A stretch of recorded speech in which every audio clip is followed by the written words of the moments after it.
Hey there. Welcome to First Look. Thank you for being here this week. It's another beautiful week outside and a little warmer than you'd think for this time of year, but that is what it is. So we'll enjoy it while we can. We've got gardening for the youth group on Wednesday, so that might work out. So this week we're continuing into this season that I'm trying to coin the phrase our identity season, and so we're taking from the first week in October until Advent to kind of take an opportunity in a lot of different ways to kind of look at who we are and where we're going. And again, in worship, we do that through things like World Communion Sunday and Stewardship and Reformation Sunday.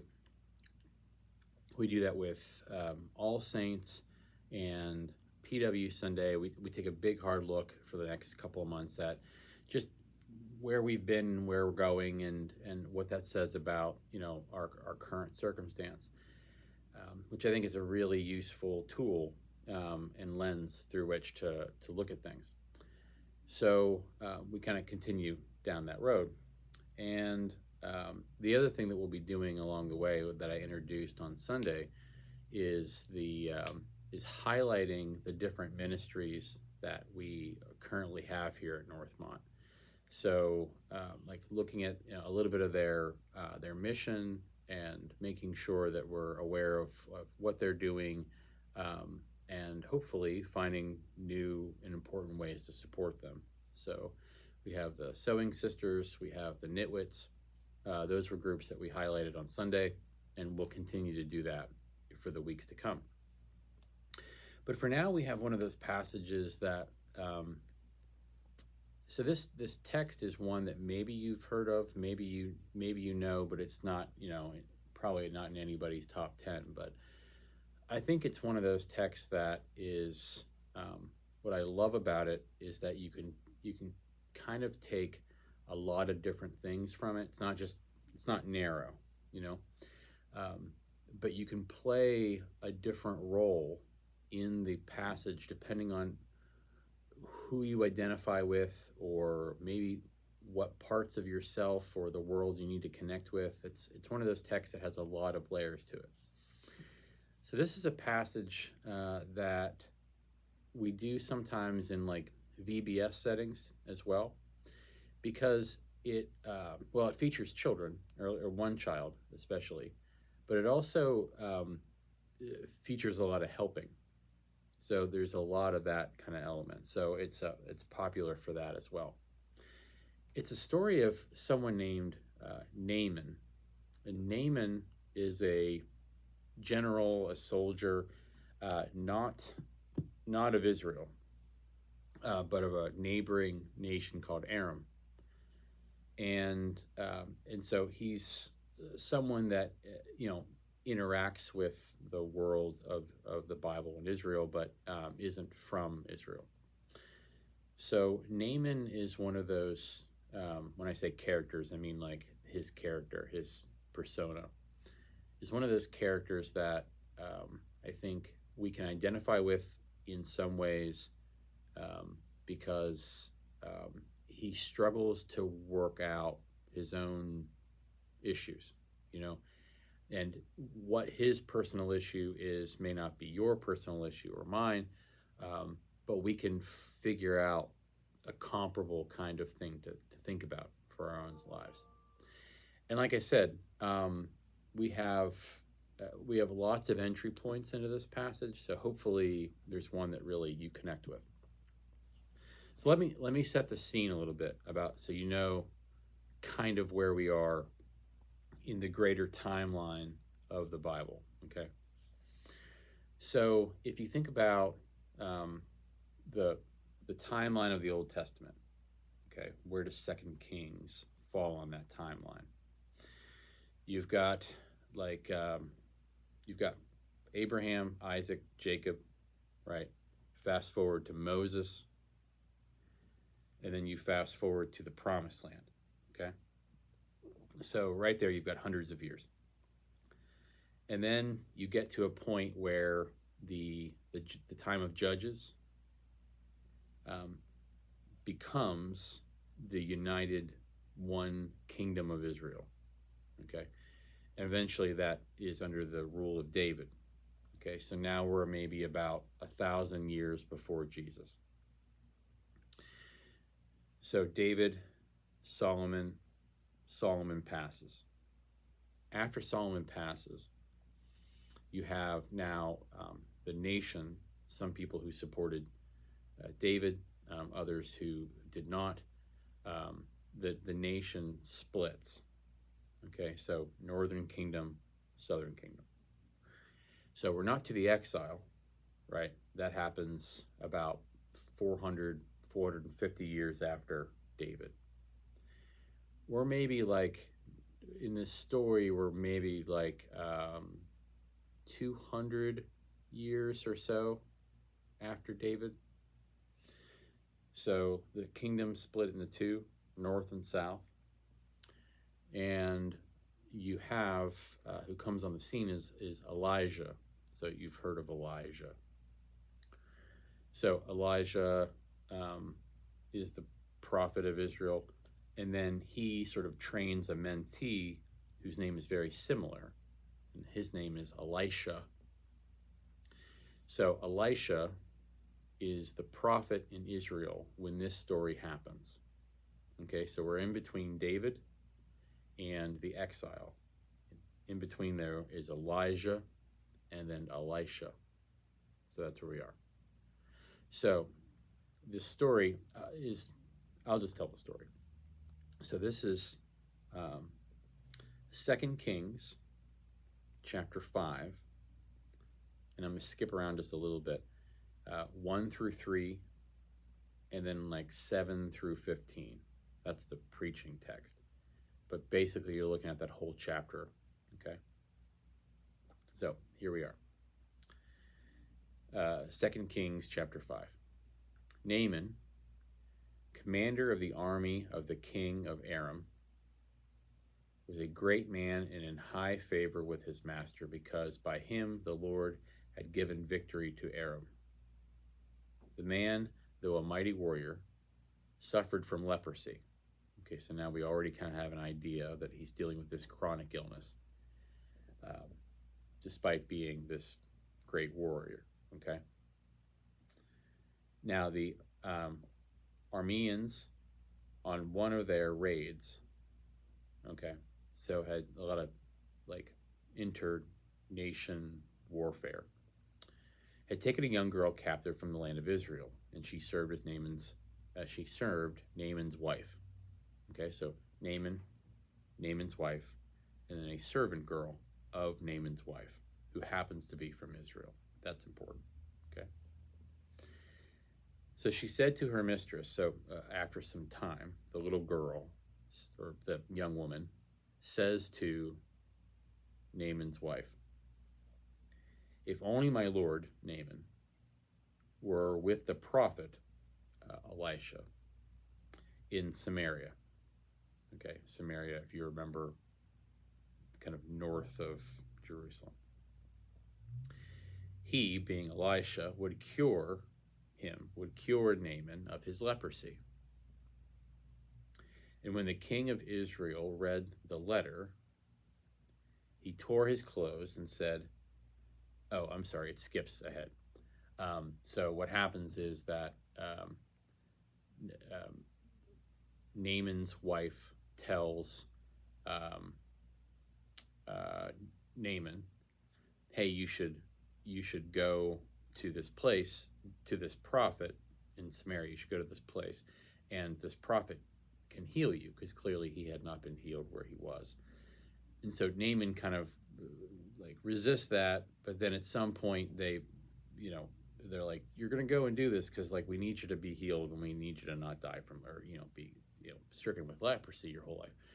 So they write a letter to the king of Israel, basically giving permission for Naaman to seek out the prophet. Okay.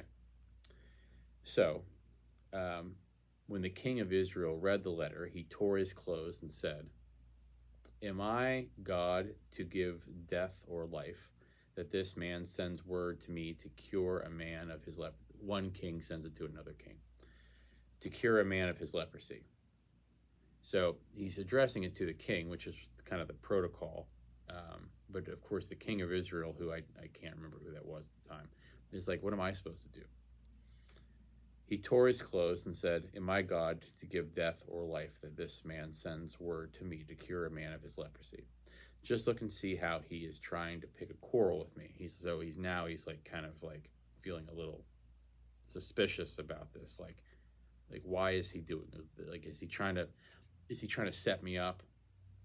Basically, and say like, hey, can you cure this guy? And then when I can't do it, or I say no or something, then it gives him an excuse to invade, right?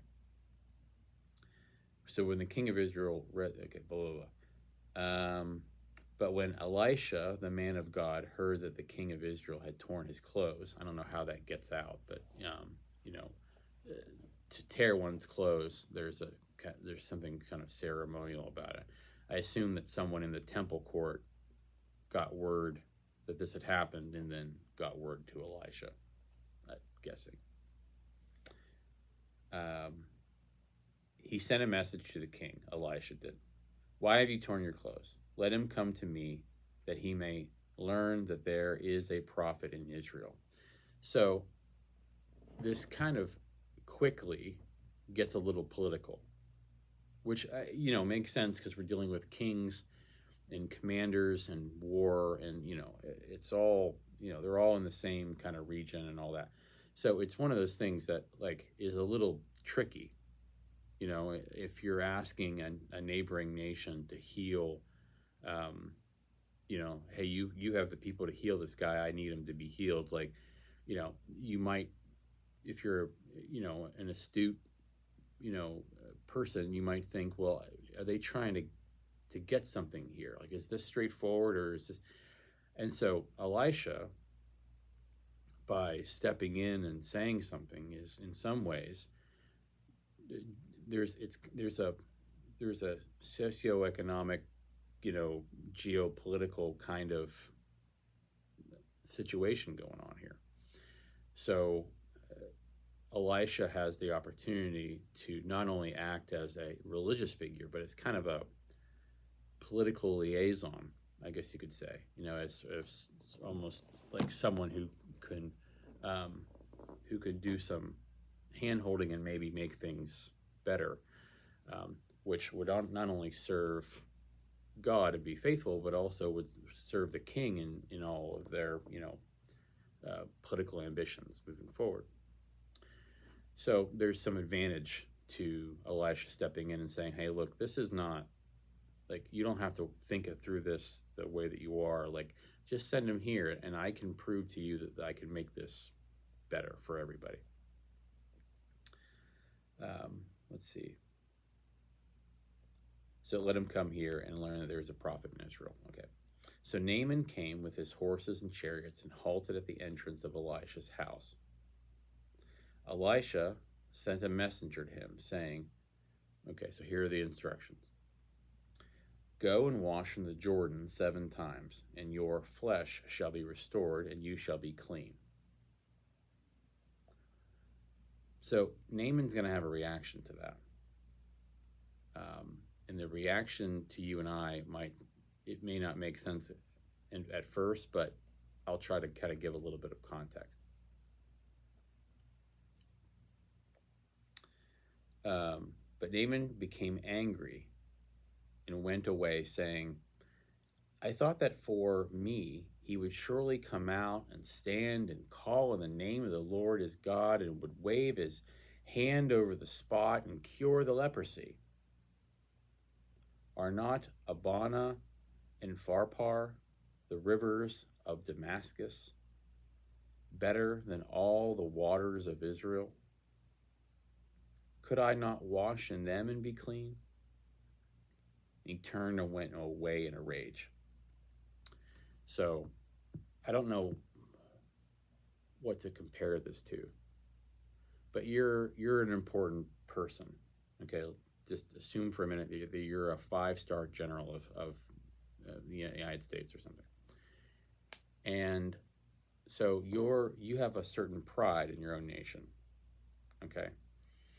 And the rivers of Damascus, like think like the Euphrates, or like different regional, bigger rivers. Think like the Mississippi or something, or you're you live somewhere where, like, right next to the Atlantic Ocean, right? And you go somewhere and they're like, oh, well, wash in this pond, or just go and do, it's like a status thing, right? So Naaman is having problems with, like, I'm a part of this great nation. I'm this great man. I do all these great things. I'm already listening to my wife's servant girl, and I've traveled this way to a nation that I don't think a whole lot of. I don't really care about your gods. I don't really care about your prophet. I don't really care about the Jordan River. It doesn't mean anything to me. The Jordan River, outside of the way that you and I think of it as special, right? We think of it as special because it has religious significance to us. But there's nothing particularly, the parts of the Jordan River that I've seen have not been particularly awe-inspiring, right? You see a picture of it, you can swim across it. It's not crazy. It's not like the Mississippi or the Nile, or, it's not like that. It's not even the Ohio. I mean, it's a river. If you've been to the Youghiogheny, it's like the Yacht, right? Well, if you are used to these grand kind of expressions of bravery, or wealth, or whatever, like, to just, well, go down to the convenience store and pick yourself up some like, that'll cure you. Like, what are we talking about? It would feel like you're kind of being jerked around with.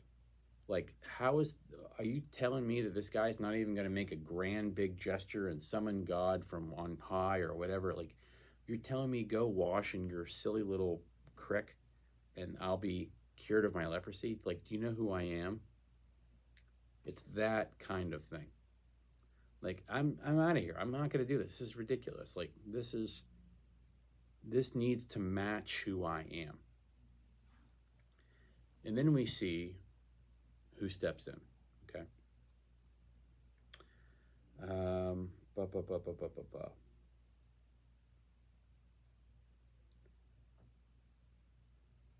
Okay, so he turned and went away in rage. But his servants approached him and said, Father, if the prophet had commanded you to do something difficult, would you not have done it?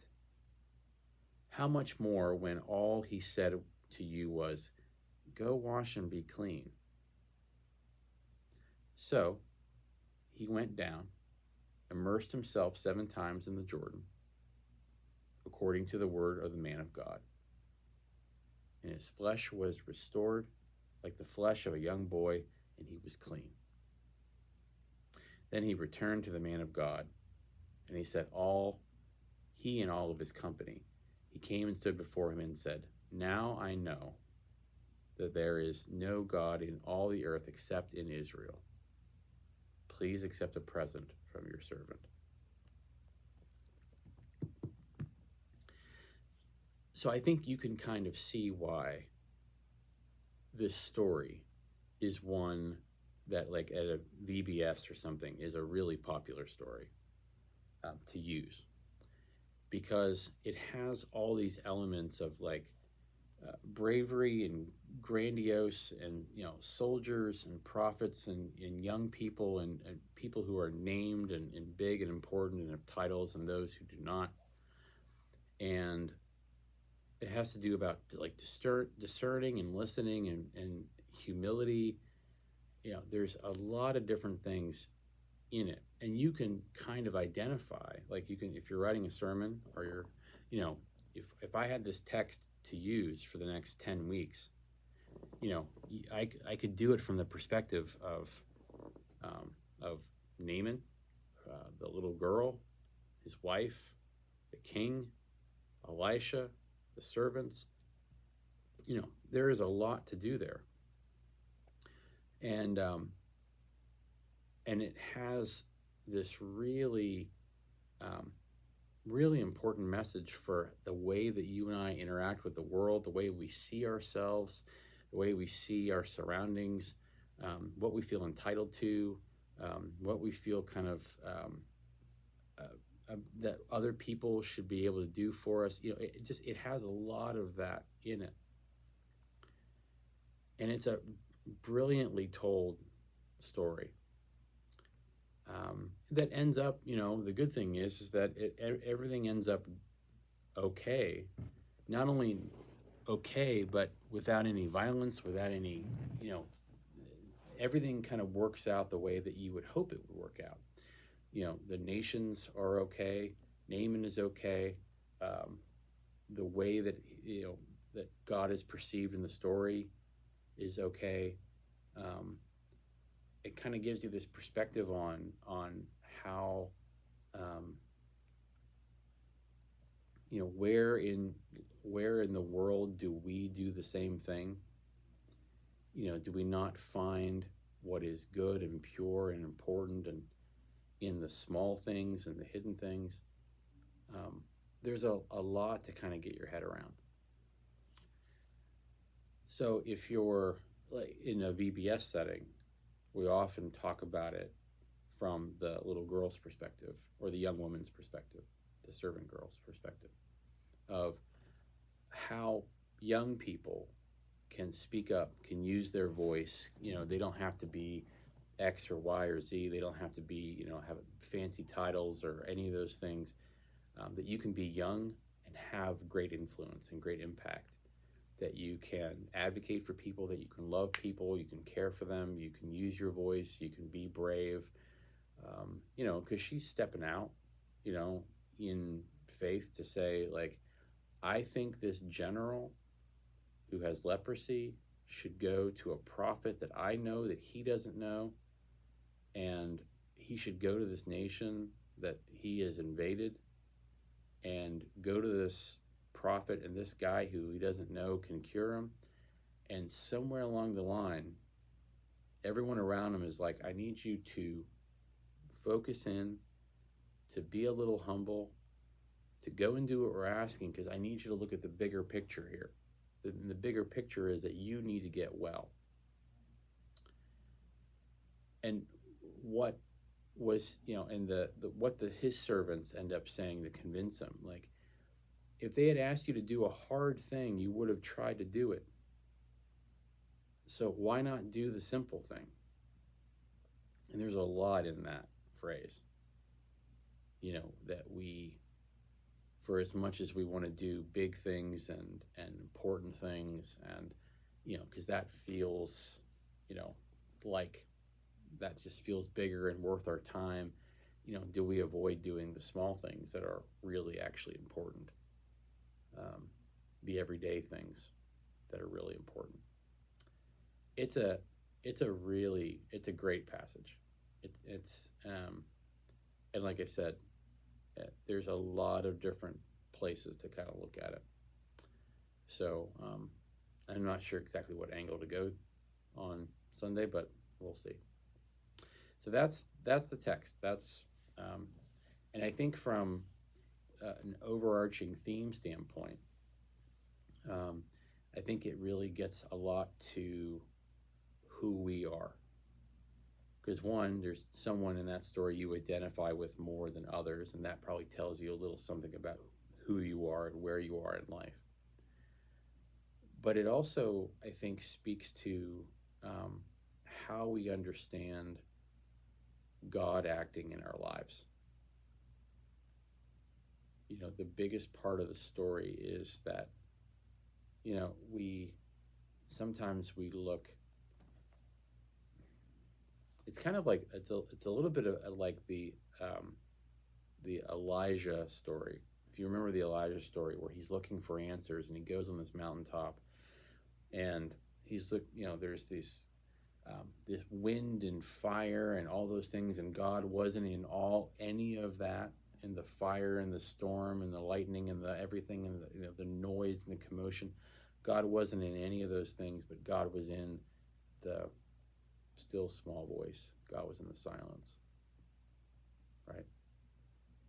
And sometimes those answers are in those smaller places, the things that seem ordinary, the things that seem small that we look by, that the most faithful, purest things that we can be a part of are often the things that we just assume are not worth our time, but in reality make this huge impact. So that's, when we're thinking about who we need to be or how we need to understand what it means to be the church, there's a lot of things to do with that. Do the churches that have the greatest impact on people's lives, is it about what they can spend or what their program looks like, or are they these big grand kind of things, or is it about the genuine pure and authentic ways that we can affect people's lives just by caring about them, just by seeing who they are? That's what the church is really called to. So it's a lot of things like that, and I'm hoping that just reading through it and seeing it from the angle that really speaks to you will be important. Okay. That's a whole lot, but that's the story of Naaman and why I think it's exciting. So I hope that you can find some things in there that really you connect with. Well, I think that's about all I have for this week. So what I'm hoping is that you get a chance to enjoy the weather while we can, while it's warm. I hope that you have a fantastic week. I hope that you can join us here this Sunday. And you should also know there's some things coming up. We have some special guests for our 100th anniversary coming up in the next several weeks. Susan Meyer will be here on the 26th of October. The following week, Sean Kelly will be here. And so just know that those 2 weeks we've got some folks that you know. I believe that Dan Mary, if you remember Dan Mary, he'll be here. He's done some work here in different capacities, and he'll be here, I think, December 7th. So just some things for you to be aware of as we move forward. Okay. Thank you very much. Have a wonderful week, and I'll see you next time for another First Look. Take care.